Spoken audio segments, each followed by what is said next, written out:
നമസ്കാരം. മലയാളി വാർത്ത ഇൻസൈഡിലേക്ക് സ്വാഗതം. അങ്ങനെ സ്വർണ്ണക്കൊള്ളയുമായി ബന്ധപ്പെട്ട് മറ്റൊരു തലത്തിലേക്ക് കടക്കുകയാണ് SIT സംഘം. സ്വർണ്ണക്കൊള്ളയുടെ അന്വേഷണ കാലാവധി അവസാനിക്കാനിരിക്കെ ഹൈക്കോടതി അനുവദിച്ച സമയപരിധിയുടെ അടുത്തിരിക്കുന്ന ഘട്ടത്തിൽ നിർണായകമായ നീക്കങ്ങളാണ് ഇക്കഴിഞ്ഞ 24 മണിക്കൂറിനുള്ളിൽ SIT സംഘം നടത്തിയിട്ടുള്ളത്. എടുത്തു പറയേണ്ടത്, സ്വർണ്ണക്കൊള്ളയുമായി ബന്ധപ്പെട്ട് വമ്പന്മാരിലേക്ക് അടുക്കാനുള്ളൊരു ശ്രമം തന്നെയാണ് പ്രത്യേക അന്വേഷണ സംഘം നടത്തുന്നത്. കഴിഞ്ഞ ദിവസം തന്നെ വിജയകുമാറിനെ അറസ്റ്റ് ചെയ്ത നടപടി നമ്മളേവരും കണ്ടതാണ്. പക്ഷേ അതിനു മുന്നേ തന്നെ വളരെ പ്രധാനപ്പെട്ട ഒരു നീക്കം SIT നടത്തിയിരുന്നു. അതായത് തുടക്കം മുതൽ പത്മകുമാറിലേക്കും വാസുവിലേക്കും മാത്രം എത്തി നിൽക്കാതെ മുകളിലേക്ക് കൂടി, മന്ത്രിതലത്തിലേക്ക് കൂടി ഈ അന്വേഷണം വ്യാപിപ്പിക്കണമെന്ന ആവശ്യം ഹൈക്കോടതി തന്നെ ഉന്നയിച്ചിട്ടുള്ളതാണ്. ആരെയാണ് SIT സംഘം ഭയക്കുന്നത്? SITയുടെ കാലിൽ ചങ്ങലയിട്ടതുപോലെ പ്രവർത്തിക്കാതെ ശക്തമായി തന്നെ നടപടികൾ സ്വീകരിക്കണമെന്ന ആഹ്വാനം തന്നെയായിരുന്നു ഹൈക്കോടതി മുന്നോട്ട് വെച്ചത്. ഈ സാഹചര്യത്തിൽ സ്വർണ്ണക്കൊള്ളയുമായി ബന്ധപ്പെട്ട് എങ്ങനെയെങ്കിലും ഉന്നതരിലേക്ക് നടന്നെടുക്കുക എന്ന ലക്ഷ്യത്തോടെയാണ് തമിഴ്നാട്ടിലേക്ക് കേസ് അന്വേഷണം വ്യാപിപ്പിച്ചത്. സമാന്തരമായി കേരളത്തിൽ ഈ കേസുമായി ബന്ധപ്പെട്ട് മുൻ ദേവസ്വം മന്ത്രി കടകംപള്ളി സുരേന്ദ്രനെയാണ് പ്രത്യേക അന്വേഷണ സംഘം ചോദ്യം ചെയ്തിരിക്കുന്നത്. മുൻ ദേവസ്വം ബോർഡ് പ്രസിഡന്റായിട്ടുള്ള PS പ്രശാന്തിനെയും ചോദ്യം ചെയ്ത് കഴിഞ്ഞുവെന്നുള്ള സൂചനകളാണ് ഈ ഘട്ടത്തിൽ പുറത്തു വരുന്നത്. സ്വർണ്ണക്കൊള്ളയുമായി ബന്ധപ്പെട്ട് ഏറ്റവും നിർണായകമായ ഒരു ചോദ്യം ചെയ്യൽ കൂടിയാണ് നടന്നിരിക്കുന്നത്. ശനിയാഴ്ച ദിവസമാണ് ചോദ്യം ചെയ്യാനായി ഇവരെ വിളിച്ചു വരുത്തിയത് എന്നാണ് മനസ്സിലാക്കാൻ കഴിയുന്നത്. ആ കാലഘട്ടത്തിൽ എന്തൊക്കെ വിവരങ്ങൾ കടകംപള്ളി സുരേന്ദ്രൻ അറിയാം? പോറ്റിയുമായി ബന്ധപ്പെട്ട വിവരങ്ങൾ, പത്മകുമാർ നടത്തിയ നീക്കങ്ങളിൽ ഏതെങ്കിലും തരത്തിൽ അറിവുണ്ടായിരുന്നു? ഇത്തരത്തിലുള്ള വിവരശേഖരണത്തിനായിരുന്നു കടകംപള്ളി സുരേന്ദ്രനെ വിളിച്ചു വരുത്തിയത്. അതുകൂടാതെ തന്നെ പത്മകുമാറിൽ നിന്നും നിർണായകമായ ചില വിവരങ്ങൾ, മൊഴി ലഭിച്ചിട്ടുണ്ടായിരുന്നു. അത് സാധൂകരിക്കാൻ വേണ്ടി തന്നെയാണ് കടകംപള്ളിയെ വിളിച്ചു വരുത്തിയത്. കേസിൽ റിമാൻഡിൽ കഴിയുന്ന പത്മകുമാറിൻ്റെയും ഗോവർദ്ധൻ്റെയും ജാമ്യാപേക്ഷ ആകട്ടെ കോടതി തള്ളിയൊരു സാഹചര്യത്തിൽ കൂടിയാണ് ഇപ്പോൾ കടന്നു പോകുന്നത്. 40 ദിവസമായിട്ടാണ് പത്മകുമാർ ജയിലിൽ കഴിയുന്നത്. മണ്ഡലകാലം പൂർത്തിയാകുന്നതിന് മുന്നേയെങ്കിലും പുറത്തിറങ്ങാൻ കഴിയുമെന്നൊരു പ്രത്യാശ പത്മകുമാറിനുണ്ടായിരുന്നു. പക്ഷേ പത്മകുമാറിൻ്റെ മനസ്സിലെ വിഗ്രഹത്തെ അടക്കം ഈ അടുത്ത് ചോദ്യം ചെയ്യാനായി വിളിപ്പിച്ചപ്പോൾ ഇനി അതും സാധ്യമല്ല എന്ന നിലയിലേക്ക് കാര്യങ്ങൾ പോവുകയാണെന്ന് വേണം അനുമാനിക്കാൻ. ഒരു പരിധിക്ക് അപ്പുറത്തേക്ക് അന്വേഷണം മുന്നോട്ട് പോകുന്നില്ല എന്ന് ആവർത്തിച്ച് ഹൈക്കോടതി പറയുന്ന ഘട്ടത്തിൽ എന്തുകൊണ്ടാണ്, എന്തിനു വേണ്ടിയാണ് ഈ അന്വേഷണത്തിലെ മുരടിപ്പ് എന്ന ചോദ്യം ജനങ്ങളടക്കം ഉയർത്തുമ്പോൾ തെളിവൊന്നും തന്നെ ഇതുവരെയും കണ്ടെത്താൻ കഴിഞ്ഞിട്ടില്ല, തൊണ്ടി ഹാജരാക്കാൻ സാധിച്ചിട്ടില്ല, വ്യക്തമായ രീതിയിൽ തെളിവ് ശേഖരണത്തിനും കഴിഞ്ഞിട്ടില്ല. സ്വർണം കൊള്ളയടിച്ചു എന്ന് പറയുന്നെങ്കിലും എത്ര സ്വർണം, ആ സ്വർണം എവിടെ പോയി, അത് ആര് പങ്കുപറ്റി എന്ന വിവരങ്ങളൊന്നും തന്നെ ലഭ്യമായിട്ടില്ല. ജാമ്യം തള്ളിയ കോടതിയാകട്ടെ ഹർജികൾ പരിഗണിക്കുന്നത് അവധിക്ക് ശേഷം മാത്രമെന്ന് പറഞ്ഞ് അവസാനിപ്പിക്കുകയായിരുന്നു. SITക്ക് അങ്ങനെ വീണ്ടും കുറച്ചുകൂടി സമയം ലഭിക്കുന്നു.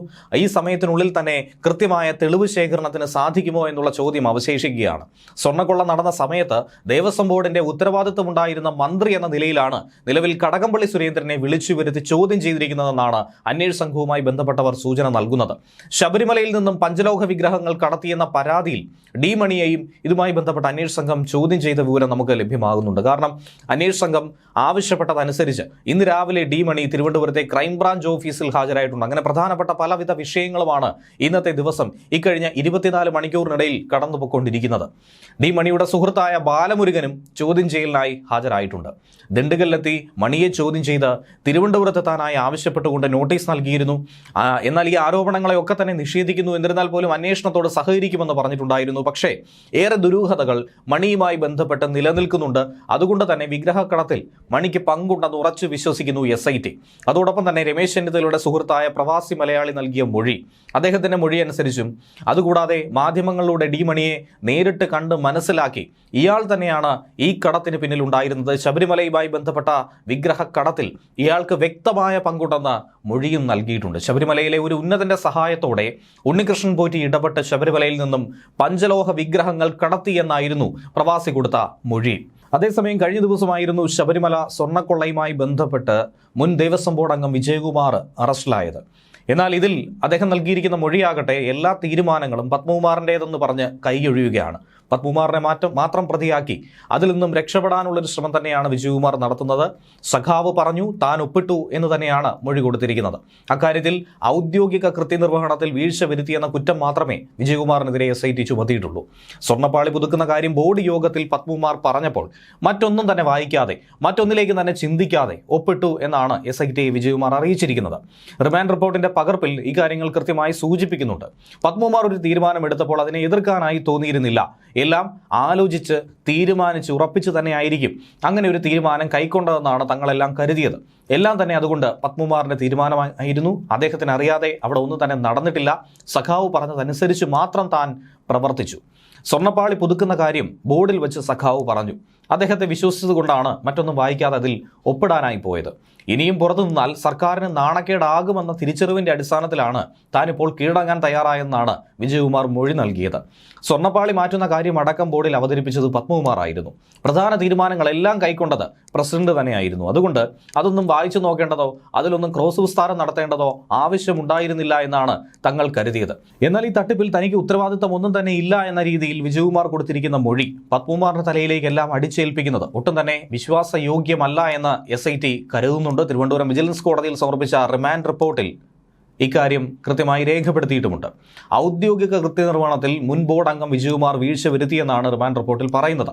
പോറ്റി അടക്കമുള്ള പ്രതികൾക്ക് അന്യായ ലാഭമുണ്ടാക്കാൻ കൂട്ടുനിന്നു, അയ്യന്റെ സ്വത്ത് കൊള്ളയടിച്ചു, ബോർഡിന് നഷ്ടമുണ്ടാക്കി, ഇതൊക്കെ തന്നെ SIT ചൂണ്ടിക്കാട്ടുകയാണ്. വിജയകുമാർ കട്ടളപ്പാളി കേസിൽ 12ാം പ്രതിയും ദ്വാരപാലക കേസിൽ 15ാം പ്രതിയുമാണ്. ഹൈക്കോടതി വിമർശനത്തിന് പിന്നാലെയാണ് വിജയകുമാറിനെ കഴിഞ്ഞ ദിവസം അറസ്റ്റ് ചെയ്യാനായി കഴിഞ്ഞത്. സമ്മർദ്ദം താങ്ങാനാവുന്നില്ലെന്ന് കുടുംബാംഗങ്ങളെ അറിയിച്ച ശേഷം മുൻകൂർ ജാമ്യ ഹർജി പിൻവലിച്ച് അഭിഭാഷകനൊപ്പം SITക്ക് മുന്നിൽ വിജയകുമാർ കീഴടങ്ങുകയായിരുന്നു. സ്വർണ്ണക്കൊള്ളയുടെ ഉത്തരവാദിത്തം ബോർഡിനാകെ എന്നാണ് പത്മകുമാർ പറയുന്നത്. താൻ ഒറ്റയ്ക്കൊരു തീരുമാനമെടുത്ത് നടത്തിയതല്ല ഈ പ്രവൃത്തികൾ. തനിക്ക് കിട്ടിയ നിർദ്ദേശം അനുസരിച്ചുകൊണ്ട് ഒരു കൂട്ടുത്തരവാദിത്തത്തോടുകൂടി അംഗങ്ങളെല്ലാം അറിഞ്ഞു തന്നെ 2019 ശബരിമലയിലെ ദ്വാരപാലക ശില്പങ്ങൾ സ്വർണം പൂശാനുള്ള അനുമതി നൽകി. അതിൽ തനിക്ക് മാത്രമായി പ്രത്യേക ലാഭമില്ല എന്നാണ് വിജയകുമാർ പറയുന്നത്. വിജയകുമാറിന്റെയും ശങ്കരദാസിന്റെയും അറസ്റ്റ് വൈകുന്നതിലുള്ള വിമർശനം നേരത്തെ ഹൈക്കോടതി സിംഗിൾ ബെഞ്ച് ഉയർത്തിക്കാട്ടിയിരുന്നു. എന്നാൽ ഇപ്പോഴും വിജയകുമാർ മാത്രമേ പോലീസിന് മുന്നിൽ SITക്ക് മുന്നിൽ എത്തിയിട്ടുള്ളൂ. ശങ്കരദാസിന്റെ കാര്യം അവ്യക്തമാണ്. SITക്ക് ആകട്ടെ കടുത്ത നടപടികളിലേക്ക് ഇനി കടക്കേണ്ട സാഹചര്യം കൂടിയാണ് ഉണ്ടായിരിക്കുന്നത്. ഇതിന്റെ ഭാഗമായി തന്നെ നമുക്ക് മനസ്സിലാക്കാം മുൻ മന്ത്രിയടക്കം ചോദ്യം ചെയ്തിരിക്കുന്നത്. 3ാം വട്ടം ഇരുവരെയും ചോദ്യം ചെയ്യാൻ വിളിപ്പിച്ചെങ്കിൽ പോലും മുൻകൂർ ജാമ്യ ഹർജിയും ആരോഗ്യ പ്രശ്നങ്ങളും ചൂണ്ടിക്കാട്ടി ഇതിങ്ങനെ നീട്ടിക്കൊണ്ടു പോകുന്ന ഒരു കാഴ്ചയായിരുന്നു നമുക്ക് കാണാനായി കഴിഞ്ഞത്. ഇരുവരും ഹാജരായിട്ടുണ്ടായിരുന്നില്ല. കൊല്ലം വിജിലൻസ് കോടതി ജാമ്യാപേക്ഷ തള്ളാൻ സാധ്യതയുണ്ടെന്ന നിയമോപദേശത്തിന്റെ അടിസ്ഥാനത്തിലാണ് ഹർജി പിൻവലിച്ച് അഭിഭാഷകനൊപ്പം വിജയകുമാർ SITക്ക് മുന്നിലേക്ക് എത്തിയത്. SP ശശിധരന്റെ നേതൃത്വത്തിൽ ചോദ്യം ചെയ്യലിന് ശേഷം വിജയകുമാറിന്റെ അറസ്റ്റും രേഖപ്പെടുത്തി. പ്രസിഡന്റും ഉദ്യോഗസ്ഥരും അറിഞ്ഞുള്ള ഇടപാടാണെന്നും തനിക്ക് ഒരു തരത്തിലും യാതൊരു വിധത്തിലുമുള്ള പങ്കില്ല എന്നാണ് വിജയകുമാർ ആവർത്തിച്ച് പറയുന്നത്.